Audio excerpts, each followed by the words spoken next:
What's up, Mortal Kombat fans? There it is already. Hi, Zachary. Hey, man. Yeah, what's up, Mortal Kombat fans? We're doing quite a different podcast today. But if this is your first time here, we are a podcast that discusses religious trauma. Why do we discuss religious trauma, Nathan? Yeah, we talk about this topic called religious trauma. It's becoming more and more popular. We talk about it because our parents, we were born in a very Christian, radical religious family.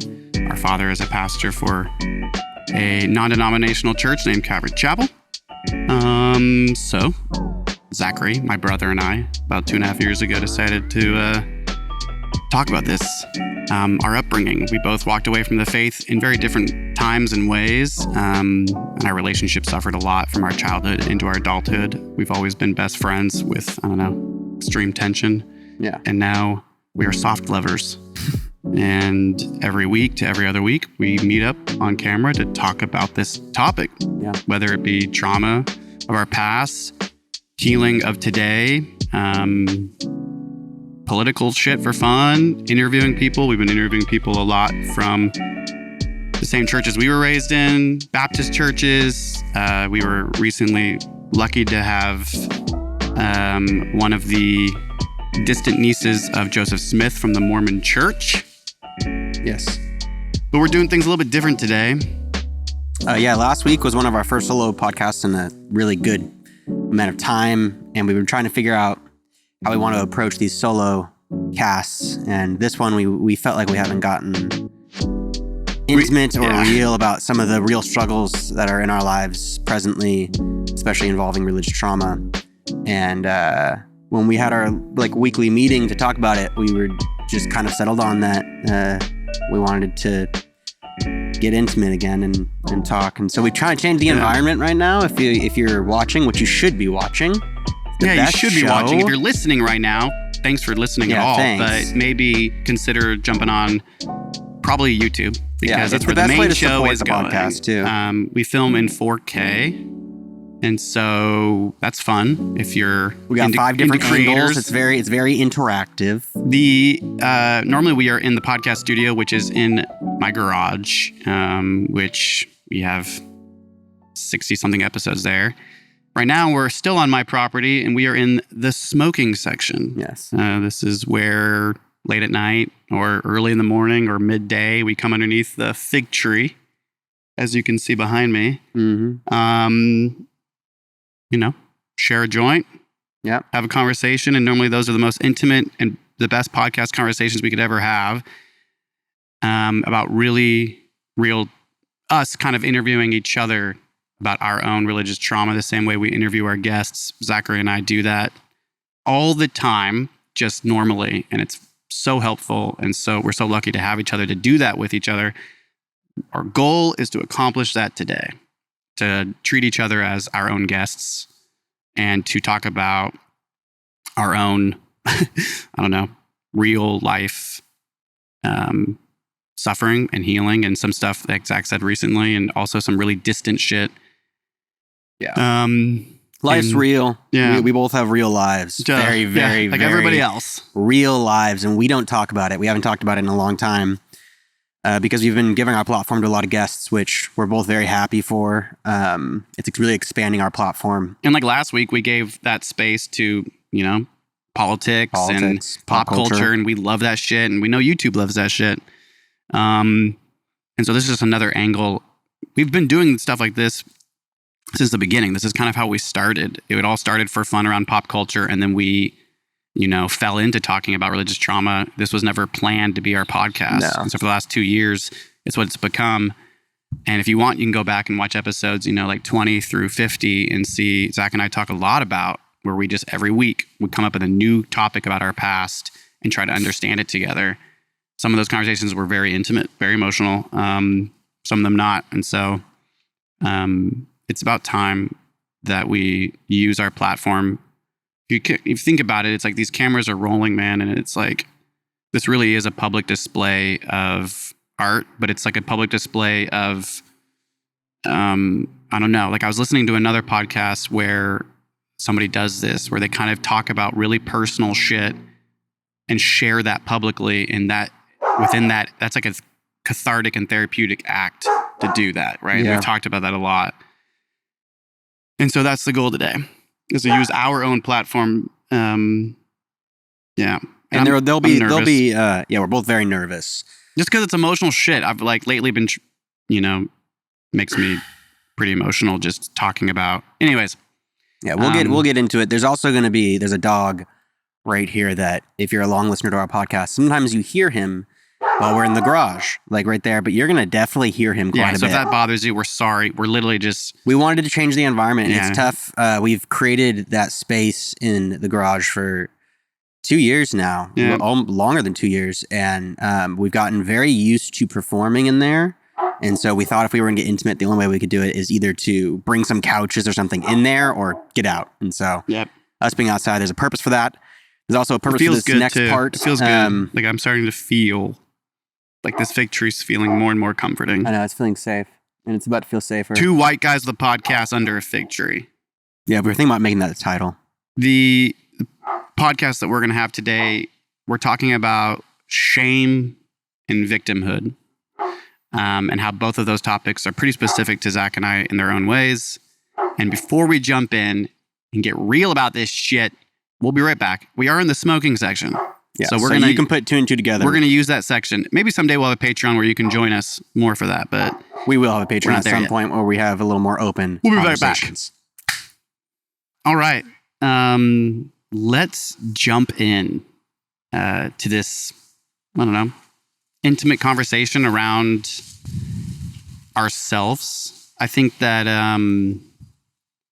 one of the things I've learned a lot, and I know we repeat ourselves on our podcast. I think it's hard not to, but one thing I've started to learn is the longer Zachary and I do this, have a podcast talking about personal, historical trauma, religious trauma, interviewing a lot of other people, I find that I'm on, like I turn myself on. I try to be the best interviewer I can. I'm learning how to be better at interviewer. And during this process, it feels so performative, but what we're doing is so not performative, really. It's intimate conversations. People are crying, people are talking, people are having that fear and anxiety that I'm feeling a little bit right now. They're coming into our studio or coming onto our Zoom calls or our online calls, and it's fucking scary. It is. And I think that holding that space for people for a long time, doing this for a long time, it's like, as a nurse, the way I can describe it is like, as a nurse, I tell my patients this, where I'll be like, I'm a patient too. I know I'm on this side of the bed, but truly everyone is a patient. We're all hurting in some way. We all need somebody to help us. And so putting every single 2 weeks doing this with you, man, is like, religious trauma is a conversation me and my wife are talking about on a regular basis. I'm hearing other people talking about it more that like know me. It's like we're attracting it to us. Yeah. And I just feel like the choice to do this every other week, to talk about this is like, basically it's like, hey, every other week I'm going to talk to my brother about our past, and we're going to interview people about their past, and it's going to trigger me. And it's going to make me think about things that I haven't thought about in 15 years. Yeah.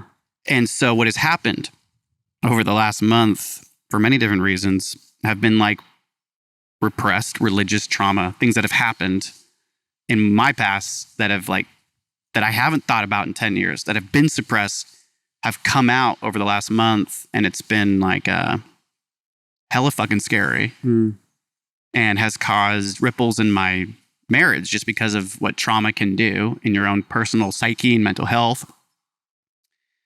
And you've been there for me over the last month in some of the most emotional and intense conversations I've had with anybody in so long. And so life's just been harder to perform, right? Where like, it's about, this is why we have our podcast, is to have this space for us too. And so, yeah, there's a little introduction of just the quality and sort of where I've been at.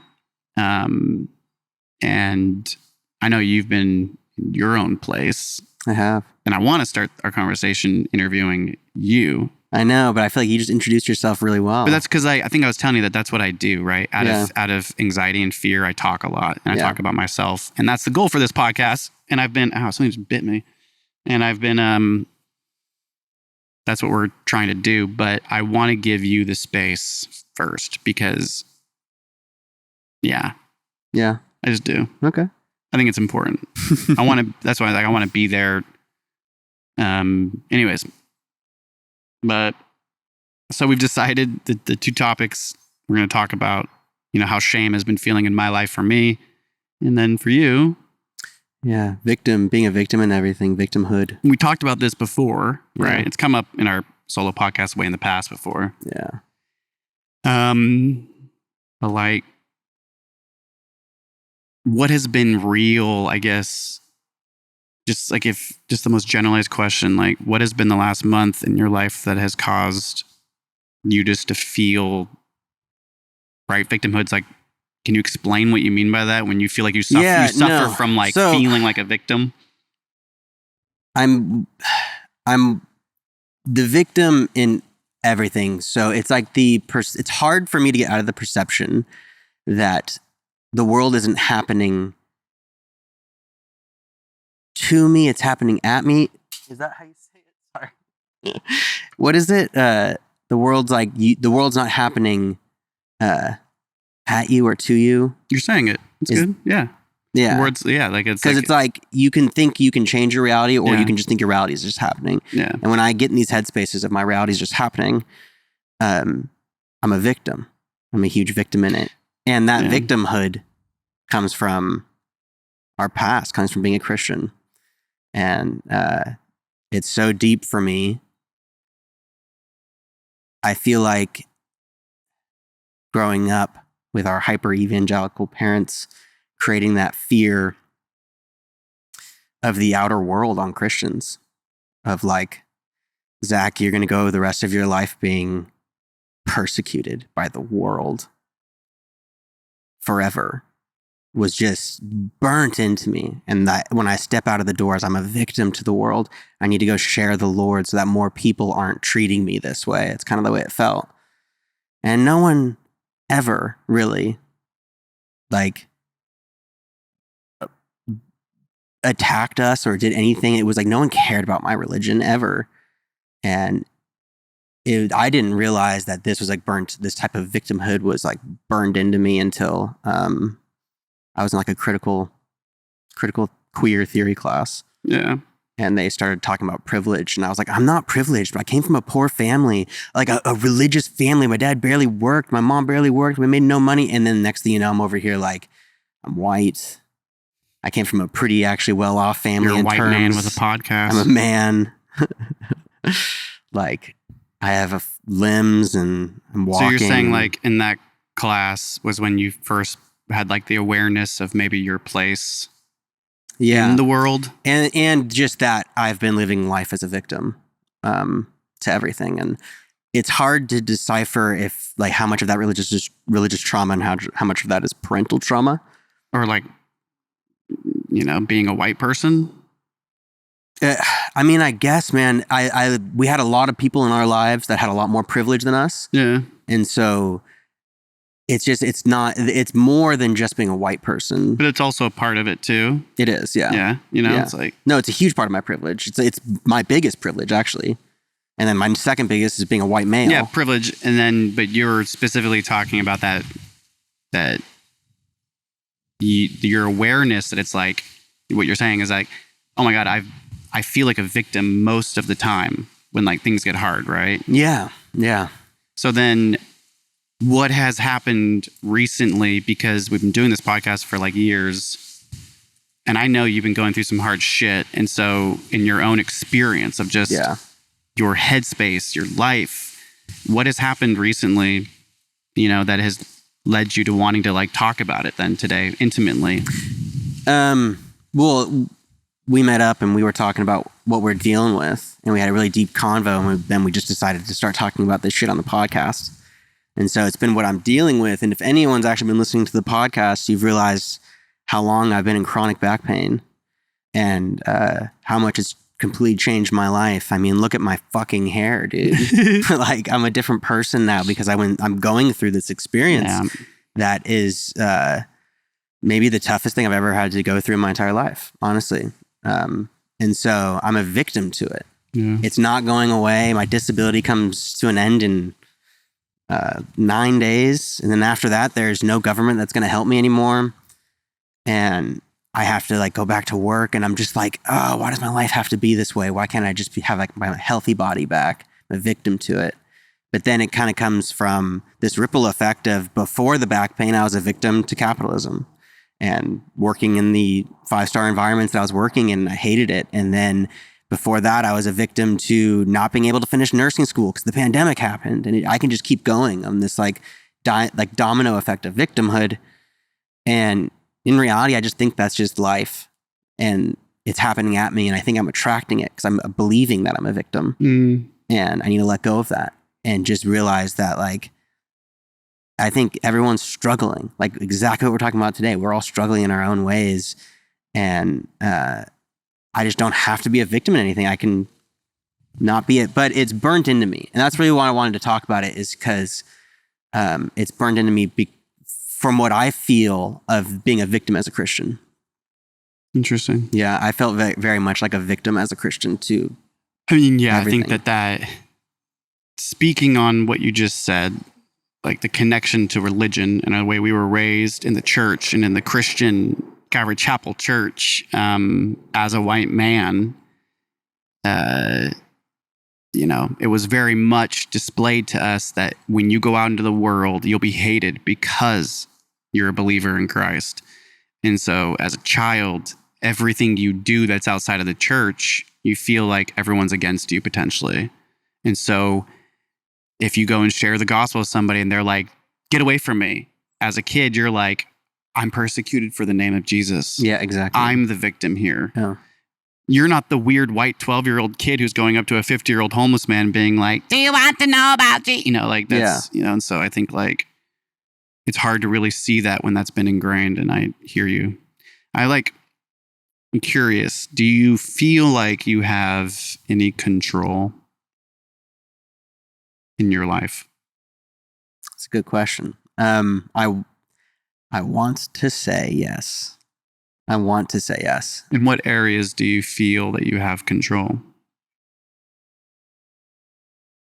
In myself and how I approach things, my reactions and my emotions. Not my emotions, but my reactions to them.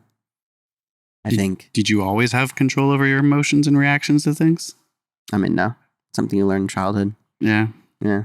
Or later as an adult, most of us actually, I think most of us grow up with parents struggling with similar things and not dealing with their issues, and a domino effect of generational trauma. Which I guess us having this conversation is legitimately trying to deal with our issues. 100%. I mean, that's the whole podcast, right?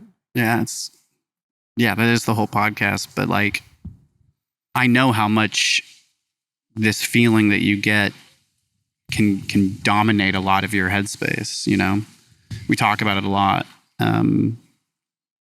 Well, I'm starting to have a lot of empathy for people who deal with chronic pain. Yeah. I went through most of my life like not understanding debilitating pain and kind of having judgments towards the disabled community, like just people, and like also my father's voice like telling me realities that aren't fully true. But and then you just get hurt and you realize it's an easy place to get stuck in because you're hurt. And when you're hurt, you're just kind of fucked. Yeah. And there's a lot of people hurt for a long time, like me.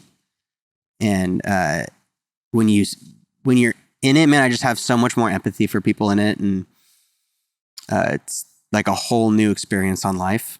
If you think about it that way, like I'm legit experiencing a new reality.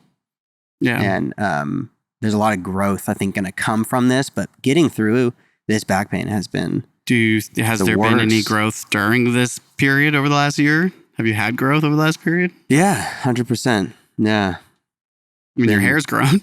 Yeah. No, which is huge for me. If you've known me at all, like there's a couple times I've changed my hair in my life, and it's normally when I'm changing that I change my hair. Yeah. And getting out of Christianity is when I cut it. That's when I really started to push away from the religion. And then growing it out now is like me, I don't know. I think just trying to be more accepting and grateful for what I do have. And it's just hard. It's a muscle that I don't exercise a lot, and I'm trying to exercise it more. I've been doing these meditations, and like when I get to a good meditative point, I try to make the reality that I wished could be true, like your biggest dream.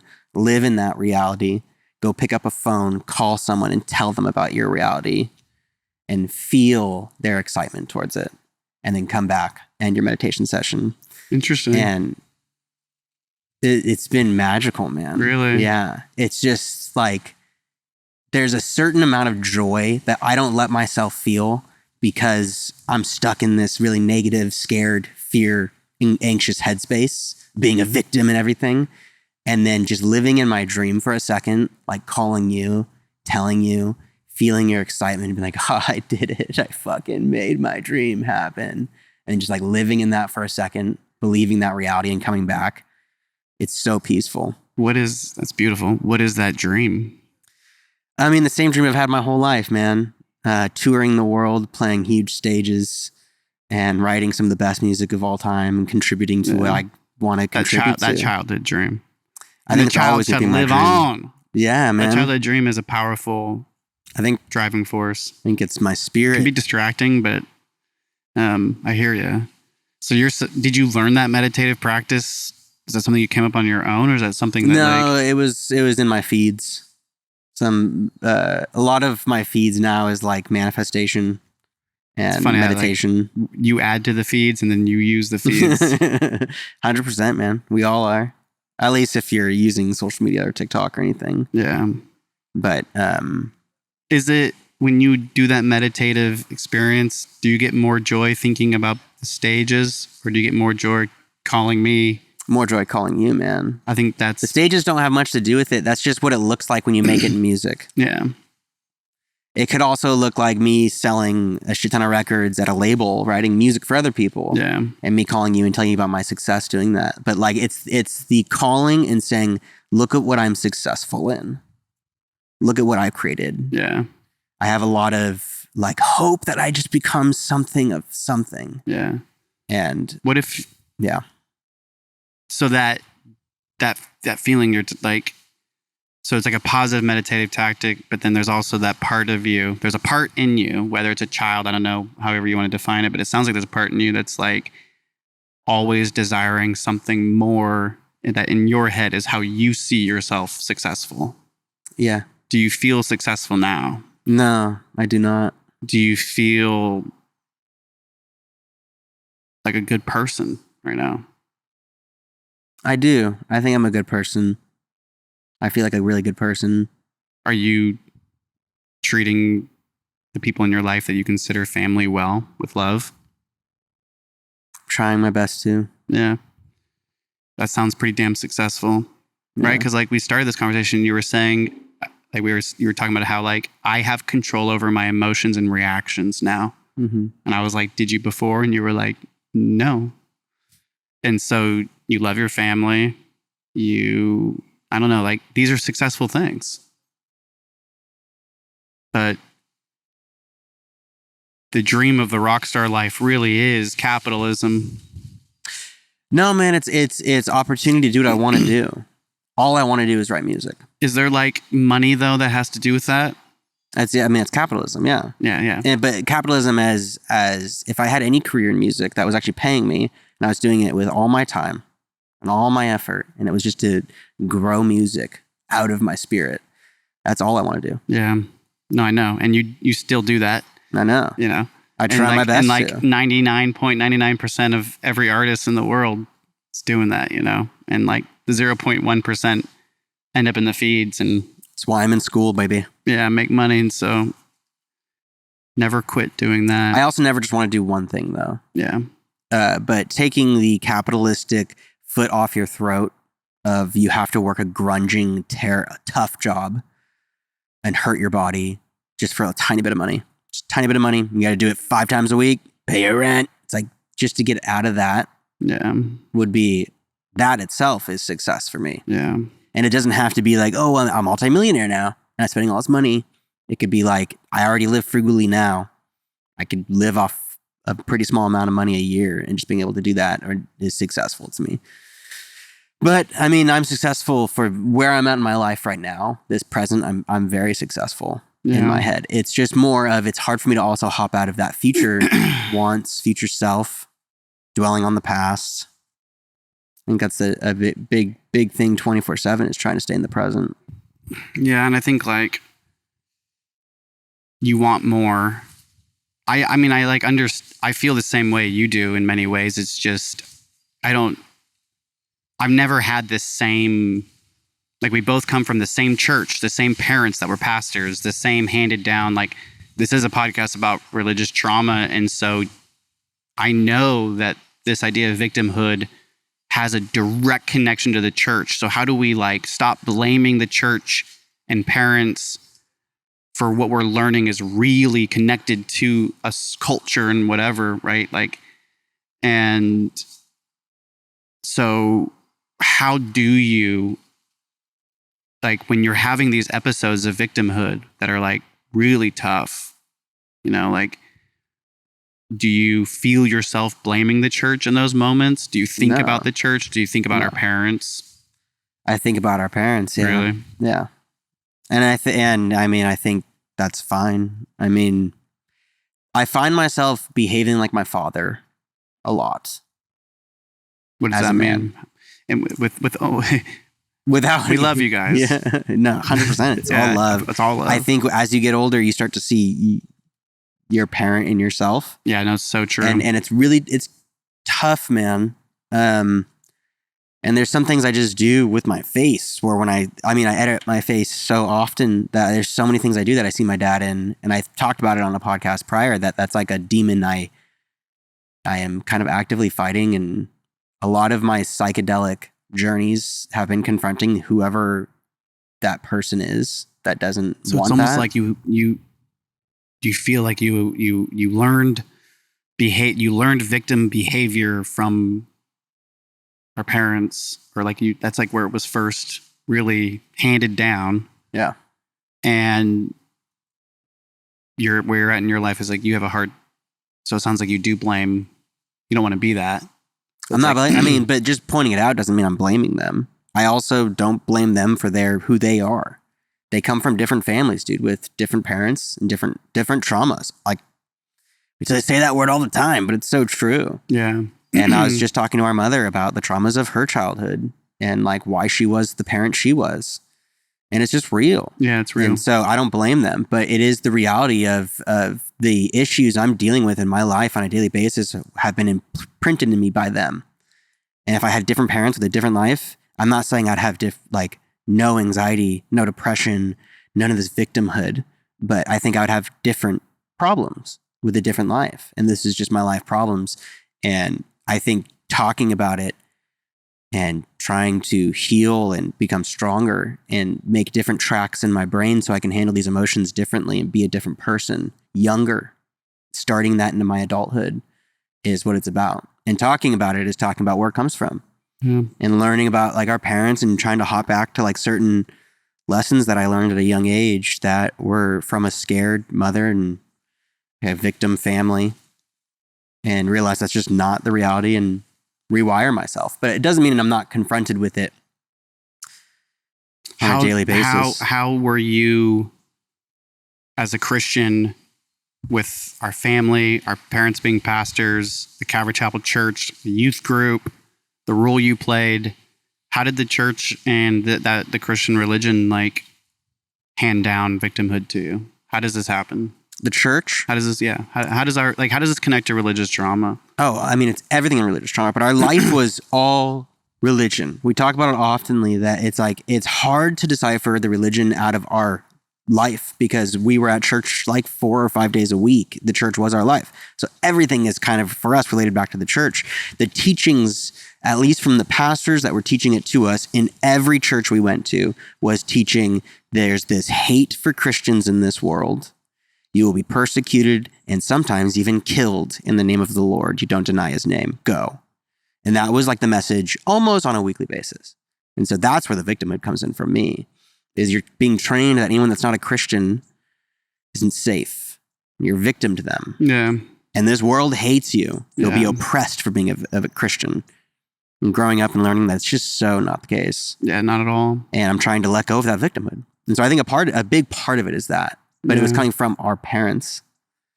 So it's hard to be like, Daddy, was it you or Jesus? Yeah. It's like you guys were the same. You pretty much are my Jesus. Yeah. In a way. But that's where it comes from for me. Interesting. And with just being in pain, man, it's been really sparked. And I think that coming out of this pain and finding this next step in life for me is going to be really healing, because I just can't even imagine a life without back pain, coming up on 18 months of this shit and never being out of it. So it's just like, oh man, a moment without back pain would be so cool that I think I'm going to have a lot more appreciation for just being out of pain. Yeah. And the goal is to get that to last and not get lost in the other struggles, you know? Yeah. Yeah. Any form of pain, like that's acute to chronic, whether it's physical, mental, emotional, whatever, is so triggering, right? It like triggers the child in me, you know, like in you. It's like, these are like children in us. I have like my 17-year-old part, my 8-year-old part, and pain and fear makes those kids, that teenager, like spark out. And so when did in your life, how old do you feel you were when you felt the first time that you were a victim? Can you even think about that? Because kids are resilient, right? And then all of a sudden the 13-year-old's like out of nowhere, like, everyone hates me. Yeah. And you're like, wow, that was fast. It's tough for me because I had like a really bad mental breakdown at like 10. And so there's about a 6-month period of my life where I couldn't leave our mom's side and cried all day, every day, and they didn't know what was wrong with me. I wonder if that has anything to do with this. That has a lot to do with everything. Because that happened again when I was 15. That happened again when I was 19, and it happened again when I was 23. I'm a fragile boy. Fragile boy, as Jim would say.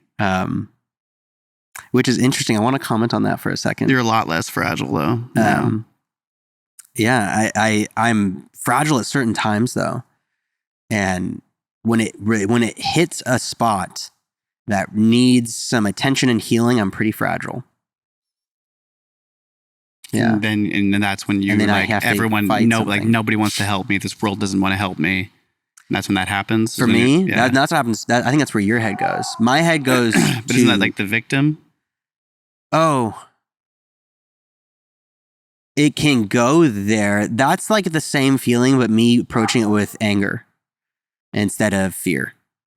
Because I feel like a lot of the conversations we have at times, it's like I know when you're having a tougher time, right? And we'll talk and you'll call me and you'll be, and the whole conversation will be like talking about work and how to make money and the society. And, you know, like those episodes is kind of what I'm talking about. It's like those headspaces, getting triggered into those headspaces. Oh, okay.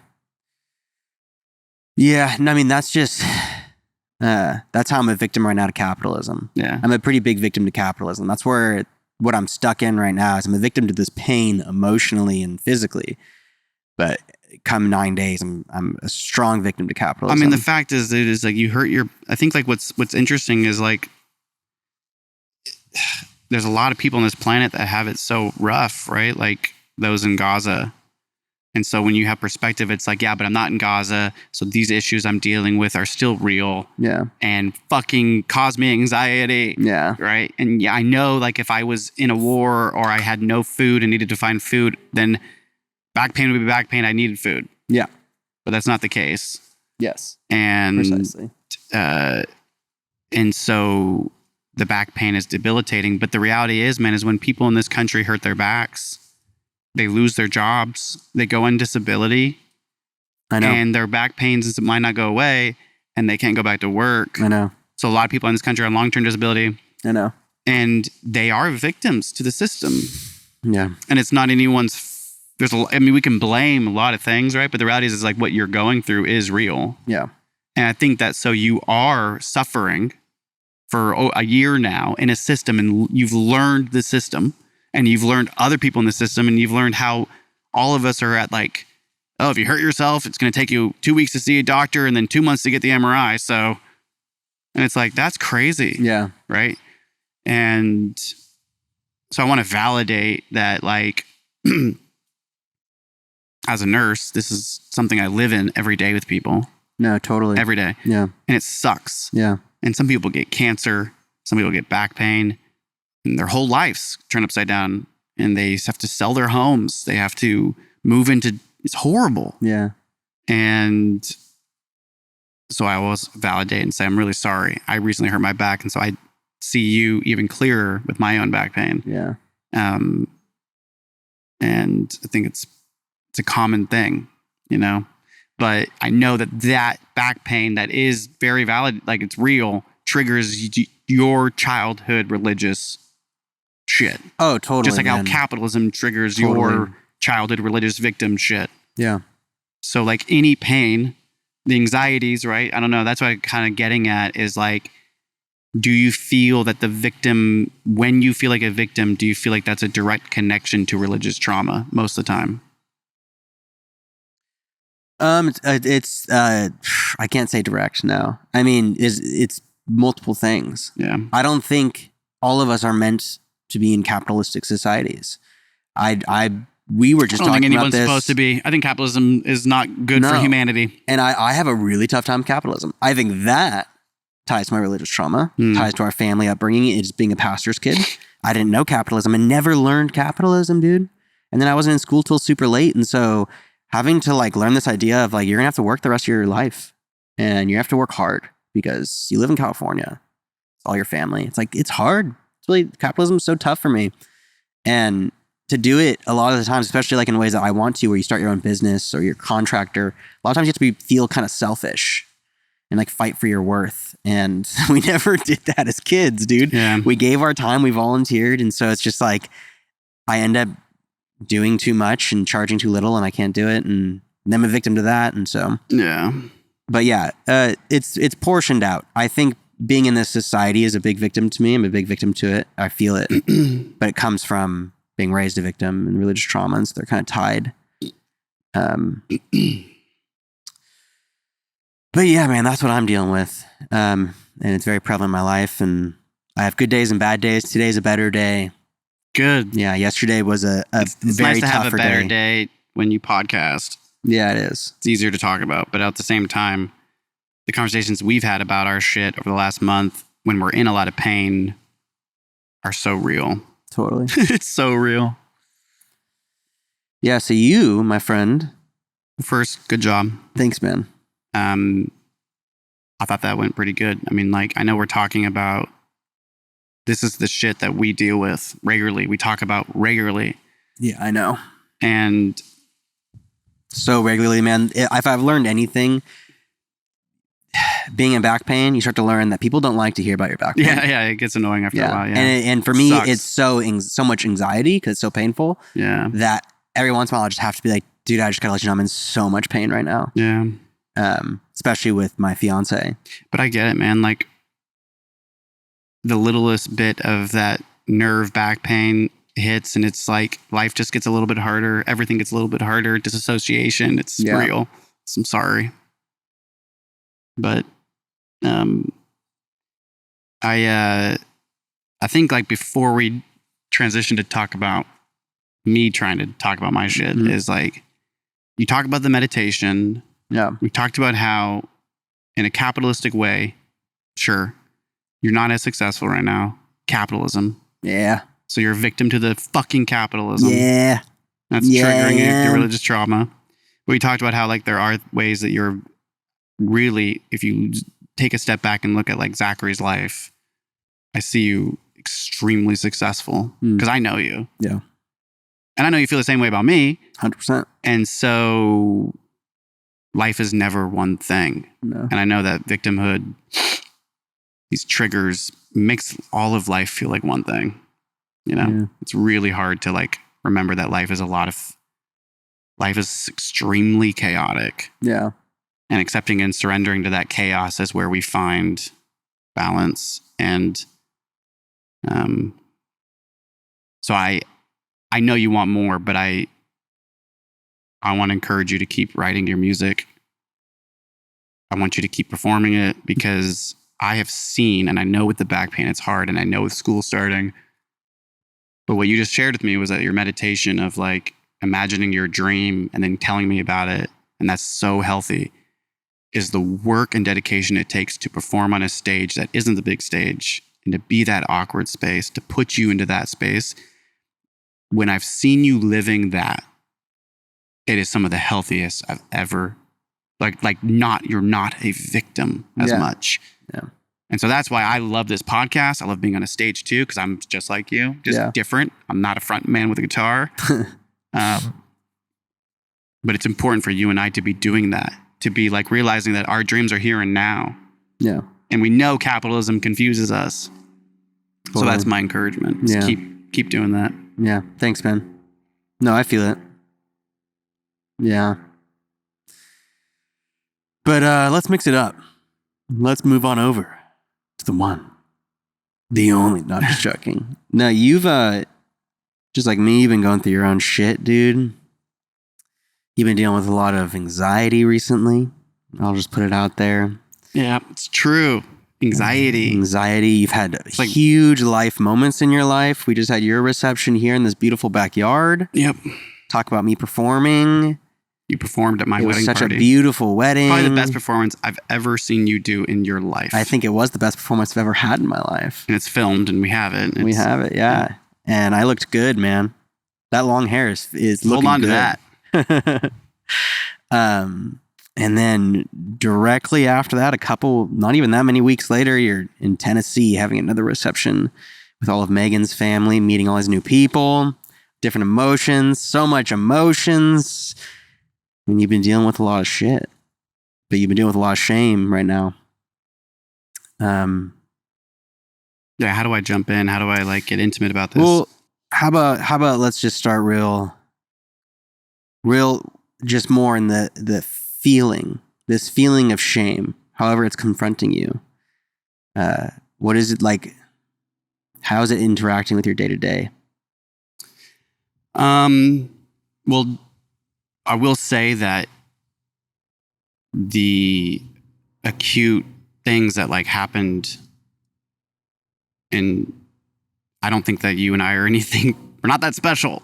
I think we're just like everybody else. We're just having a podcast and talking about it. So that's what makes us different, I guess, unless you're doing the same thing. But the shame, we've talked about shame so much on this podcast. We've interviewed people, a lot of people we've interviewed talk about toxic shame and talk about that in relation to the church. And so the way the shame has been feeling is I've had a lot of shame throughout my entire life. Yeah. The way that I've been aware of that being shame, and how that kind of when we were just talking to you about victimhood and when did you become aware of victimhood? It was in that class. Yeah. It's it's really easy to be ignorant and not know you're suffering from pure toxic shame. You can just stuff that shit down and throw back a bottle of whiskey and you're good, right? And I think that a lot of people do that. Yeah. And so that's what I did do that for a long time. Distracted myself from really trying to understand my shame and how that shame came out. And so if you ask me, what does that shame feel like right now? It feels like it feels like my childhood is whatever shame I was feeling in my teenage years that I was suppressing a lot, I'm feeling it now. Yeah. That's how it's felt. And so I've had some childish, teenage reactions. Mm. And for somebody that dealt with anger outbursts, drunken anger outbursts, that was my go-to, is anger. I've always cried. I've just been a super dramatic, emotional person my whole life, but I'm crying so much more now when I'm dealing with past trauma or shame than I ever was in my life before. So much crying. It's annoying. Yeah. Because I'm not as angry. But recently with the shame, because of how real this shame has felt, I have had some outbursts. Yeah. One bad one. And it was first time, it's like an alcoholic. You're oh, now I got to reset the clock. Yeah. And got angry again. I got angry for the first time in a year. and like, you know, whatever. And so that's how it feels, I guess. Makes me angry. Makes me angry. Think about it. Makes me super, super, super scared. Yeah. And so I cry. Makes me feel hell alone. Yeah. Yeah. And earlier this year, I've talked about this a lot. I went on a meditation plant retreat, and all with the purpose of approaching past trauma and to deal with religious trauma and to put myself into spaces around not wanting to be a person that doesn't attack my issues. Like, I want to be free of the weights in my life.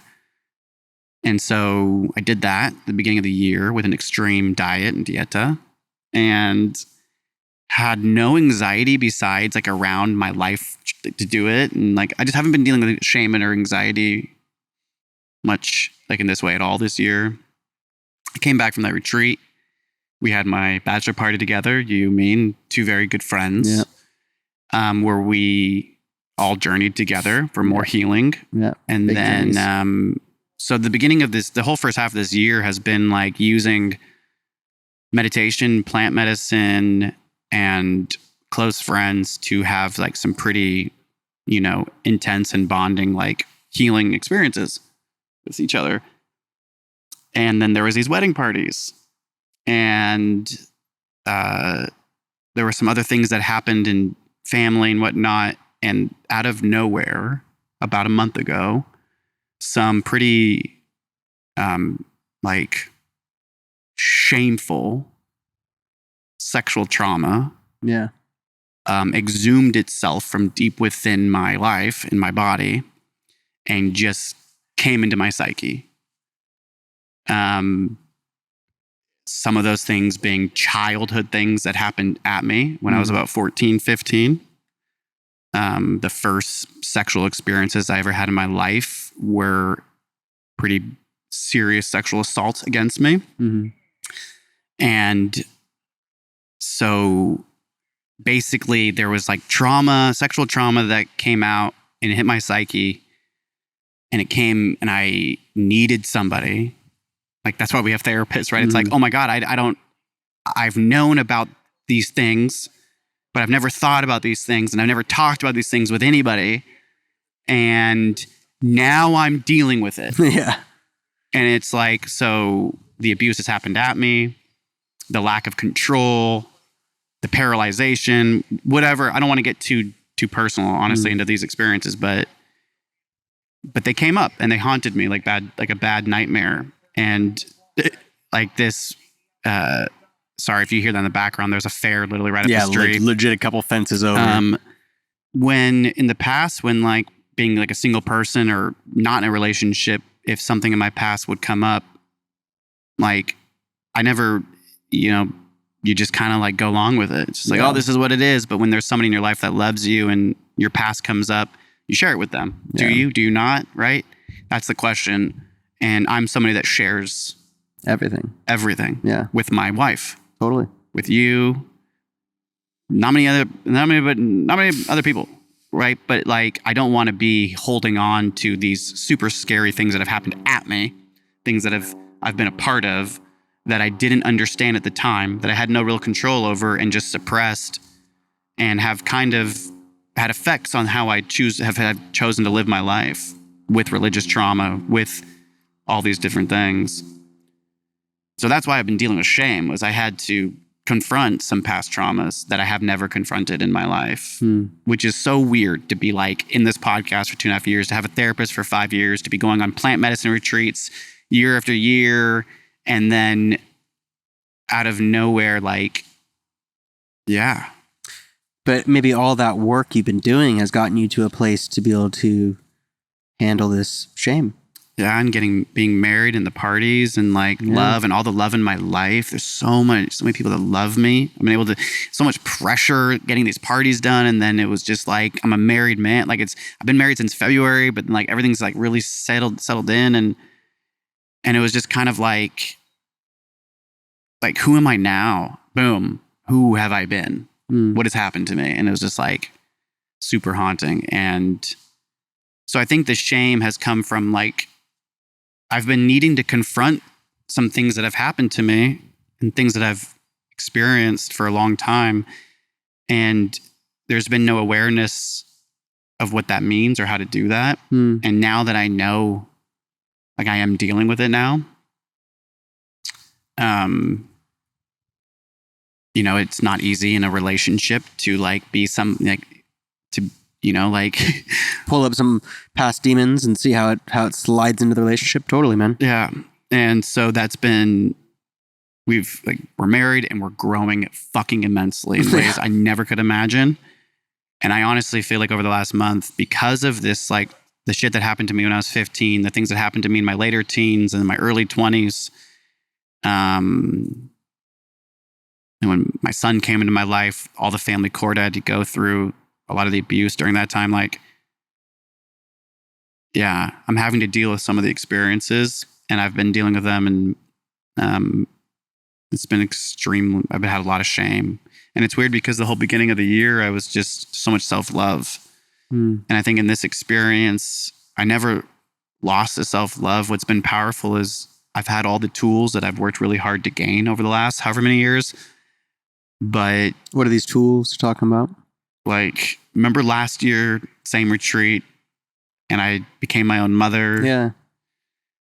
That is probably the major tool that has gotten me through not being really hurtful to myself with the shame, is when I feel like, and this is part of my victimhood, like nobody understands me. The whole world's against me. I've been cursed. My past hurts those that I love when it's not even, they weren't even, it's like, there's like this connection to past trauma and me feeling like it's just everything I've done in my life is a problem and it hurts everybody, even though I know deep down inside I'm just trying to figure it out, and yet me figuring it out hurts everybody. And so that's can happen in my own marriage. That can happen in my relationship with even like way less you now, but that used to happen with you all the time growing up. All of our family, you know, and this, even though I've known a lot, like this experience has brought more awareness to really that time period when I was about 16, 17, and I did get kicked out and our relationship did break apart.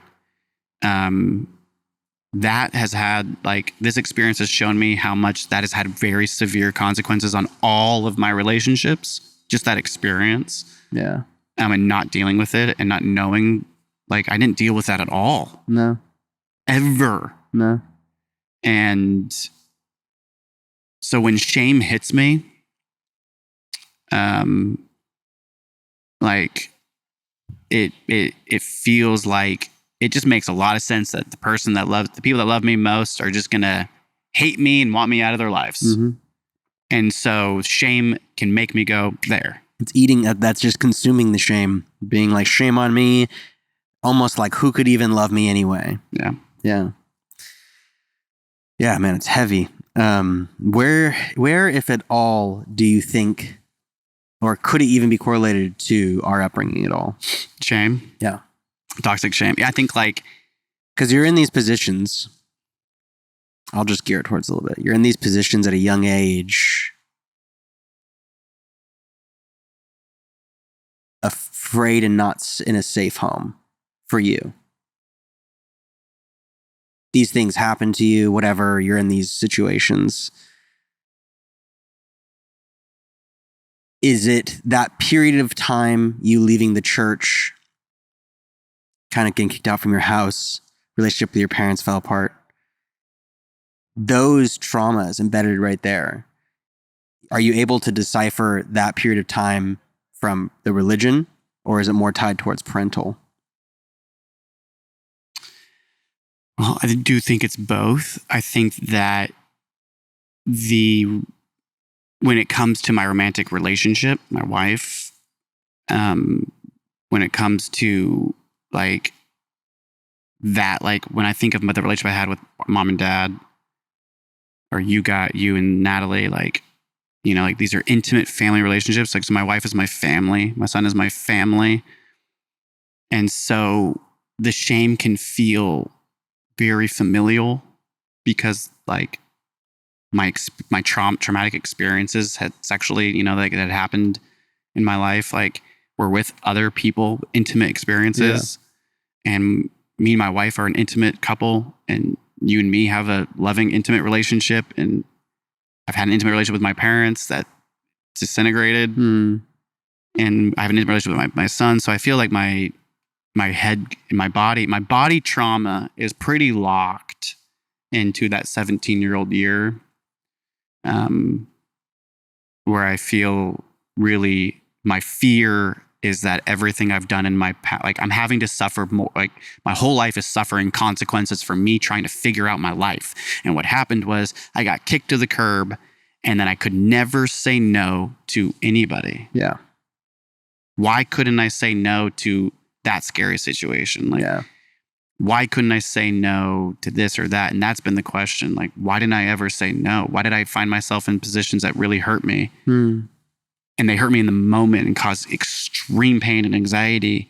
And then a week would go by with no sleep. Yeah. And then I would end up calling my dad because I couldn't sleep. Yeah. Because I needed, and then all my anxiety would go away. So there was like that connection to my parents around shame. Because for so long in my childhood, I would get this, any bad thing that I would do, it was like honesty. It was like taught to me so strongly that it was like, you did a bad thing, you feel guilty, you come and tell me, your guilt will go away and you'll still be in trouble. So it was like this feeling of like, I'm scared, I've done something wrong. Yeah. I'm so guilty, I've done something wrong. So I go tell my parents, and it's like, thank you for telling us, you're grounded. For a month. And I'm like, I'd rather be grounded with no anxiety than have anxiety and you not know. Yeah, it almost makes grounded feel good. So it was almost like when you asked me, it has to be like everybody goes through learning how to like separate from their childhood to understand their issues. At least I hope people want to do that, right? That's what we're doing. But because our parents were pastors, radical and still are, radical Christian conservative pastors for like 30, 25 or whatever years, that is a direct connection to how toxic the shame is embedded not only in that relationship, but in the church itself. And so not only was that happening in my life with my parents, but like simultaneously, I would go to God the whole time. Yeah. God, please forgive me for everything I've done. And that would relieve anxiety. Yeah. Thank you, Jesus, for forgiving me for saying the F word 20 times in my room right now. Right? Like, that's like real young right there. That's like 8-year-old, 9-year-old stuff. Thank you, Jesus, for always being there for me so that when anything I do. And so I think a lot of things that happened in my life, I had that feeling where it was like, damn, like even though I wasn't doing, it wasn't like I was choosing bad things. It was just anything in life that's like anything outside of the church is bad. So there was like this feeling of like bad, my life is bad. And that was reinforced by being kicked out and not being a Christian. Totally. So it was like, you're a bad boy. And I'm like, I'm a bad boy. And then it was like, I do bad things. Yeah, and bad boys have to do bad things. Have to do bad things. And then bad things would happen to me. And I'd be like, I don't want this bad thing to happen to me. Yeah. And I couldn't stop it. Yeah. And then it was like, let's go ahead and never tell anybody about that. Yeah. And so the question has been, why didn't you think that was going to cause, being somebody that's been so hyper aware of mental health and emotional well-being? Like, there's there's like 17 different angles of trauma happening to you all at one time. Yeah. So you're asking this question of why, and I don't think there's ever going to be an answer. No. And I don't think that, but it's important for me to make connections of why, even though it might not be like, the most important piece.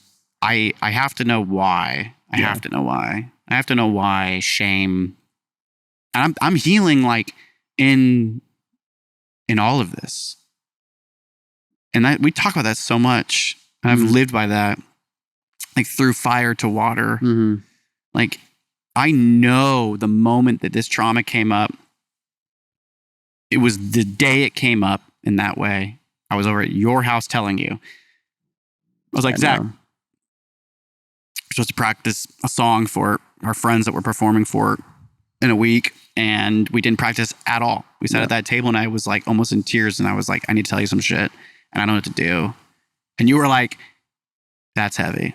Yeah. And then that next day I was like, I got to talk to my wife. I got to figure this out. Yeah. I don't know how to hold this. And so, yeah, we were talking about, if we wanted to just get super vulnerable, we were talking about at that time that,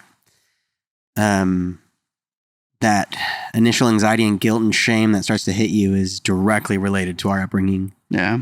And how we were always told to just tell our parents everything, which in a really healthy relationship, it's a very healthy thing to have with And your there were parents. parts of that were very healthy. Yeah, there was good parts to having that open of a relationship with our parents, but a lot of times it made certain things kind of neurotic, like certain bad thoughts. If you kept getting the bad thoughts, you have to talk to your parents and you just continuously are confessing. But it was a big part of our childhood that we all kind of went through these phases of confession to our parents. Everything was sin. Everything was sin. All the good things were sin. So yeah.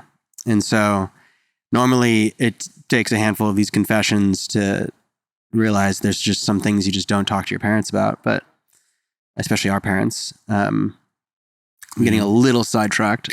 I think that no, you're not. You're just explaining the religious trauma. But that's what I was going to go is, when you were confronted by these, the fear and anxiety, like I felt in your soul, saw in your eyes, was like that, like young 12, 13-year-old kid again. Like, what do I do with this fear, this feeling, this shame, this guilt? What do I do? And, it's very like IFS-y. You can see the younger person. And sometimes it's like, well, I have to tell the person I love the most what I'm going through. Yeah. I mean, that's in my relationship, that's a code. Yeah. Not everything. It's are you suffering? Then we talk about the suffering. Yeah. It's really hard for me to be in any relationship with anybody that isn't real and honest and authentic. Sometimes being honest like this causes pain, man. Yeah. And so the experience of being honest with myself and like those that I love to ask for help is what it is. I'm asking for help. Yeah. And in the past, when I would ask for help that way, there was so much shame that was reinforced with our family, with our parents and the church. And so what am I learning about this shame? You know, I have a therapist. I haven't even met with my therapist since all this happened because we've been out of town with the wedding stuff. And in the past, I wouldn't know what to do and get angry, get angry and push everyone that you love away for a while and then try to figure it out and then repent and cry and feel bad. And that's not happening in my life. Mm-mm. And I'm learning that instead of being angry, like this is one of those real moments where I don't want to be angry. So I'm not. So for about a week long, I was in an extremely personal and what felt to be in a very alone place of having to sit with these experiences and just having to see how my past and my choices in my life have affected people and still do. That's something that I didn't think about most of my 20s. So now I'm sitting with the fact that a lot of my decisions and things that have happened at me, it doesn't even matter. My life affects people, those that I love. That's very important. So I'm sitting with that feeling that I affect those that I love most. And how does that make you feel? The way you make the ones around you that you love feel, or how it affects them. If it hurts them, my first feeling is like, oh, this is it. This is what it's confirmation and affirmation that this is every romantic relationship, every family experience I've had is like this. So my feeling at first is that manipulative. It's that powerful. It's confirmation that my 17-year-old start confirming it because so much of my childhood was that. And because of the estranged relationship I have with my parents from that experience, and the lack of honesty and the lack of like seeing the pain from them or whatever is like where there is this shame and this trauma in there that like it makes it really difficult for me to not just be like, this is how love goes. This is why love is hard, because I hurt people and it might not work out. Yeah. And so I'm a nurse. I perceive myself to literally take extreme steps to try to help people feel loved and safe around me in many different ways. So when the people I love most are shocked by who I've been and what I've gone through, definitely makes me feel fucking horrible. Yeah. And really scared. And instead of sitting in that and just letting that human experience be what it is, and trusting the relationship and trusting the love, what I feel is I have to get out of this. I have to be alone, because that's what I learned, that when I was experiencing that shame with our parents and the church, because all this was like leaders in the church were upset with me. Youth pastors were telling me I was living in sin. Older women in the church, like motherly roles that used to be motherly roles to me, were now disowning me. Roles. So there was like a lot of like shame being reinforced. And so like that's so powerful in my experience, where I just assume like that's just how it is. So this relationship now is not doing good because I have done something in my past and I know what happens now. Yeah. And so, of course, none of that happens. Yeah. But there is a period of time where like you have to process shit. And during that processing, I'm sitting in that pain. Yeah. And it's torturous, but like, I know like this time around that week, there was like this week of where I was able to recognize the headspace. And I lived in that headspace for a couple of days where it was like, what's the headspace? Fuck everybody. Yeah. But the difference was, instead of just being fuck everybody, nobody understands me, I like, I'm alone, is instead of it just being that, right? Every thought was like, you know what? Nobody fucking gets me. And then right after that, it'd be like, Nathan, I love you, baby. It's me. And I'd be like, I hear you. Yeah. And I just would be like, I love you. I got work, in my car, all day long, in the shower. It was like, talk about neurosis. Like, it was neurotic. Yeah. Where I'd be like, fuck, nobody gets me, man. I love you too. Yeah. I love you so much, man. Yeah. And pure love. Yeah. That is the hard work. Yeah. And that's what I've been able to benefit from in this experience, is like, hey man, live in your shame, that toxic shame. Yeah, did you get kicked out? Like, that's the internal voice. Like, it's good for you, man. That's what you deserve. This is what your life is. Yeah. And it's like, let's move that aside. And now it's like the 17-year-old self being like, I gotta figure this shit out on my own. And that mother is like, yeah, dude, makes sense why you gotta figure that out on your own. Makes a lot of sense. Yeah. You're okay. And you've helped with that a lot too. Yeah. That you have that softness. And so does my wife. It's but real sexual trauma that comes up is not easy to hold at first. No. And so I'm proud to say that, like, 5 years of therapy, this podcast, like, I really do feel like I really am healing from religious trauma. Yeah. I really do, man. And I feel like I'm opening up a can of worms. I'm meeting with my therapist next Friday. And so I have a lot to start talking about when it comes to my sexual trauma of my past, but I'm ready to do it. Yeah. So I have a lot to learn, and I'm sure we can have way more conversations on our podcast about what I learned about how to, like, about these things, you know?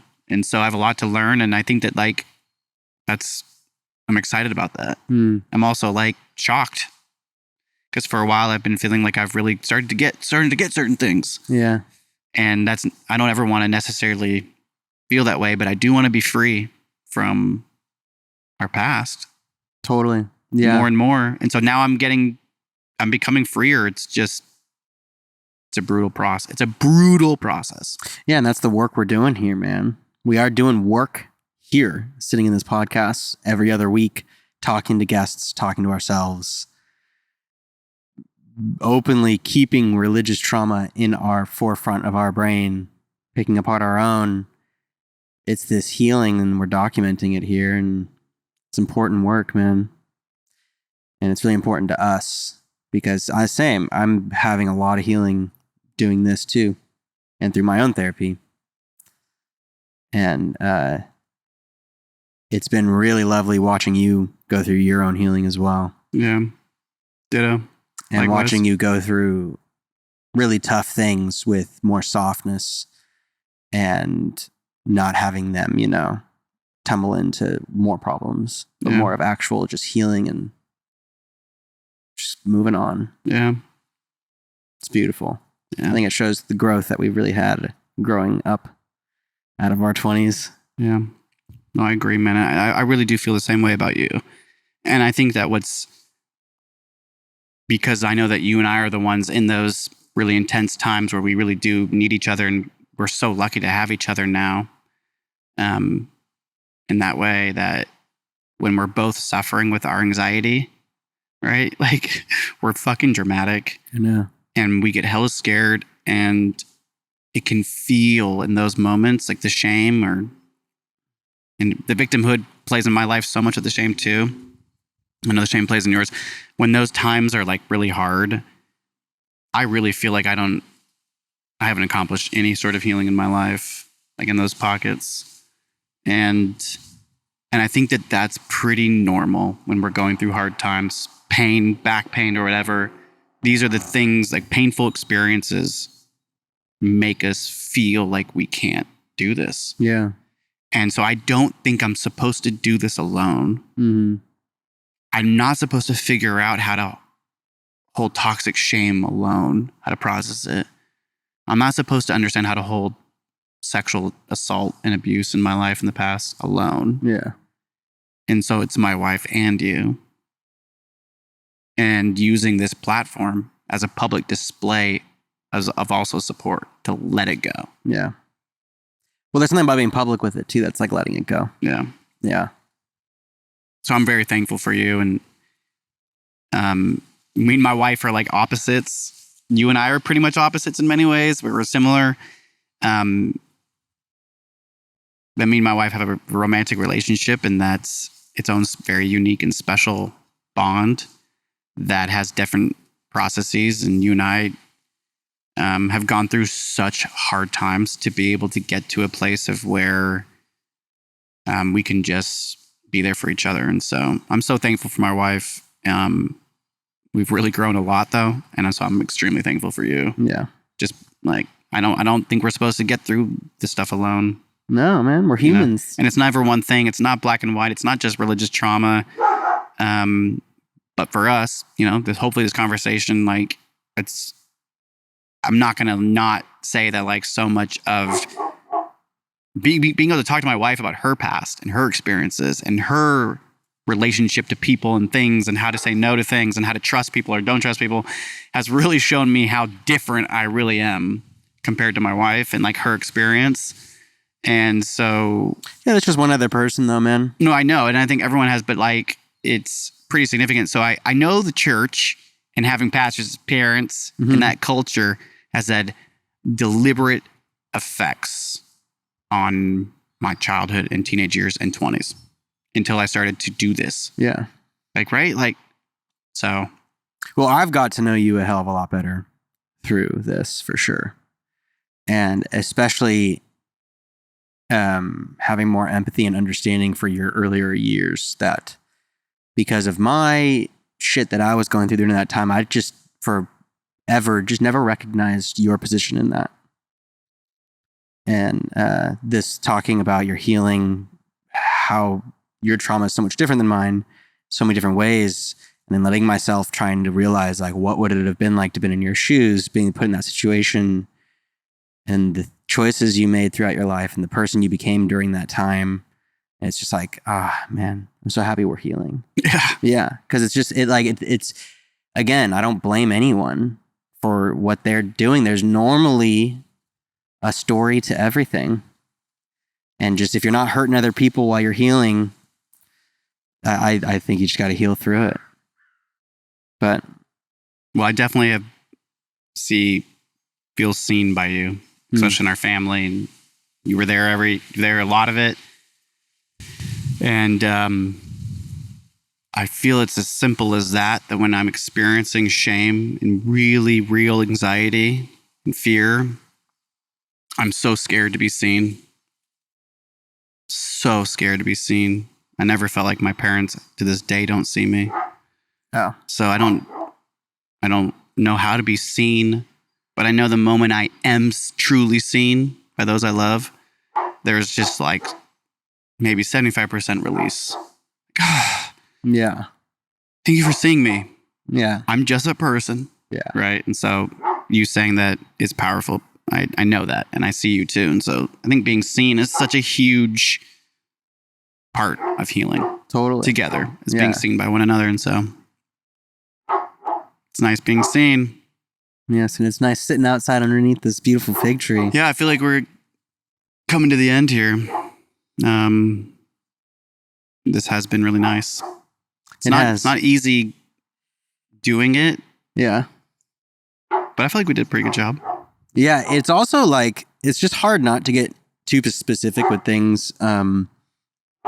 Because we do have personal lives and we have other people that are involved in our lives. And so it's like hard to talk about deep things you're dealing with on a daily basis with the people that you love the most in your present day to day and not talk about them too in it, or not talk about things that involve them. And so it's also difficult in that way. Yeah. But it has been really nice sitting out here and yeah, thanks for the true fans out there. I don't know, just people that I wouldn't call you fans, just people that appreciate what we're doing and talking about. Have a lot of gratitude for this podcast, and we definitely wish more people were seeing it, and that's our goal. And so we're going to keep going at it. Yeah, we have some fun things we're going to be at. We have a lot of talks that are really exciting, but we are also very busy, hardworking individuals, and so we're trying to make it all work. We're trying to also get a tiny bit more capitalistic with it because it's what you got to do to survive in this busy. Yeah, as in we're looking for a producer. We have nothing to pay you yet, but if you're passionate about what we do, you can be part of the team. Yeah. You don't have to be on our podcast. We don't. But we would like someone. We would like someone to be helping us. But if you don't want to help us, we don't find it. But we'll keep doing it. So yeah. But we also want to start a Patreon and start making more content that is kind of behind the scenes, a little more raw, a little more just like not a podcast. Filtered. We filter a lot of stuff out, and like the break that was in this podcast was us partaking in some things that we would leave in, and it was a wonderful conversation. And right when we got in, I was like, should we just leave that in? It was so good. And so there's certain things like that we want to add on like a Patreon or something, but mainly just to give the public a place to be able to support us to push up what we're doing, because it does take a lot of work and it does take up all of our time. And so I feel like we keep getting to points in this building on this podcast where we always call them growths, where it's like, it feels like it's about to almost, I don't want to say fall apart, but just like there's too much happening, and then a growth happens and it kind of gets easy and smooth again. And then it gets like it's going to pop, and then it breaks and like the shell releases. And so we've been going through a growth right now. And it's really exciting. I'm super excited for what we have coming to this crazy entity of moral combat that we have made. Yeah, we're hopefully going to be doing another interview soon. We have some very interesting people that have hit us up that we would just love to have on. And so we're putting some puzzles together. It's really exciting. I'm excited for what we got coming. And we'll see how this outside podcast with the fair, dogs, wind. Yeah, I'm interested to see how it turns out, because to us, it's been a fair happening right here. Every once in a while, a big ass dog starts barking legit right here, and we're just trying to stay in it.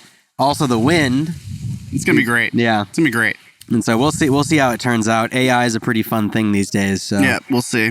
Might be able to clean something out. And no game cam. First time ever in our 80 episodes. First ever solo podcast without a game cam. Which is fine. I guess maybe not the first, because we didn't implement it until like episode 11, 12. But first since we really got Mortal Kombat going, definitely for sure. I guess that's it, huh? That's it. Good job, man. Yeah, dude. Love you. Yeah, it's good shit. Thank you, everybody. Thanks for listening, everyone. I guess it'll be a couple weeks. We'll see you soon. If you do get this far in the podcast, just know the best way to support us is to watch it on YouTube. And we would love to hear your guys' comments on it. We get a lot of comments from Christians, that's for sure. And we would love to just hear, like, if you liked what we talked about today, we would love to hear it. Because your guys' input really, really, really helps us. Yeah, it drives the conversation. Like there was a comment that somebody made, a really big comment, and I feel like you know who we are, and I know who you are. Well, we know you. Yeah, I don't know who you are, but the comment was like, you guys should get a panel of people all from Calvary Chapel. Panel of women. Is that what it was? I think panel of women? I think so. Whatever, but like, we'd love to do that. It's a little bit... Well, we actually... Someday we might do that. But for the service that we're paying for, we could probably have like an online panel. No, we could, yeah. For sure. We just have to just coordinate that. And it would just be a lot of files. So it would kind of be a podcast that would take a lot more work. Yeah. But anyways, we could totally do it. We want to do it. Exciting things. The point is that, like, we see that. And so if you care to give us some, what would you like to see us talk about? We are open to addressing that. Yep. Be on the lookout for some live streams too. Yeah. We want to start doing some live streams, getting your guys' opinion, and also just like kind of hanging out and maybe planning the podcast on a live stream or something. Yep. But other than that, thanks for being a Mortal Kombat fan. Yep. Until next time. Thank you, everybody. Thank you for being here. Bye.